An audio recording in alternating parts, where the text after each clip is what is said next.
નમસ્કાર દર્શક મિત્રો, આપ સૌનું સ્વાગત છે મારા ગુજરાતી ટોકીઝ ચેનલ પર। આજે આપણે વાત કરવા જઈ રહ્યા છીએ પ્રેમ અને સંસ્કાર વચ્ચેની સૌથી ભાવુક કહાની મોહબ્બતે, એક એવી ફિલ્મ જે કહે છે પરંપરા સામે પ્રેમ ઊભો રહે છે તો જીત પ્રેમની થાય છે। તો ચાલો શરૂ કરીએ। આ ફિલ્મની કથા શરૂ થાય છે ભારતના પ્રતિષ્ઠિત ગુરુકુલથી। ગુરુકુલના પ્રિન્સિપલ નારાયણ શંકર કડક નિયમનો અને શિસ્તના પ્રતીક। અહીં પ્રેમ ભાવના લાગણી બધું બનાય છે। ગુરુકુલમાં નવા મ્યુઝિક ટીચર તરીકે આવે છે રાજ આર્યન। શાંત, સંસ્કારી, પણ દિલમાં ઊંડો દુઃખ છુપાવેલો।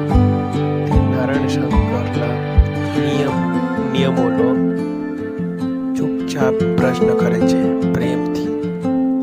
રાજ આર્યનનો ભૂતકાળ ખુલ્લો પડે છે।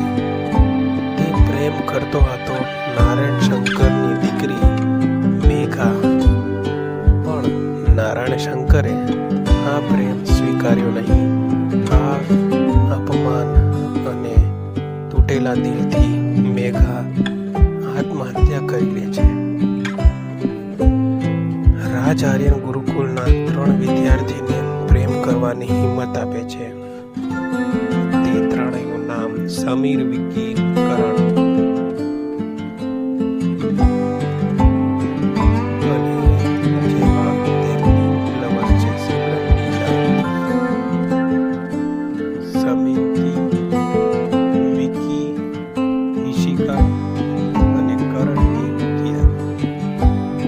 આ ત્રણેય પ્રેમ કહાનીઓ શિસ્ત સામે લાગણીનું યુદ્ધ છે। નારાયણ શંકરને ખબર પડે છે કે ગુરુકુલમાં પ્રેમ ફેલાઈ રહ્યો છે। તે ગુસ્સે થાય છે, પણ રાજ આર્યન હાર માનતો નથી।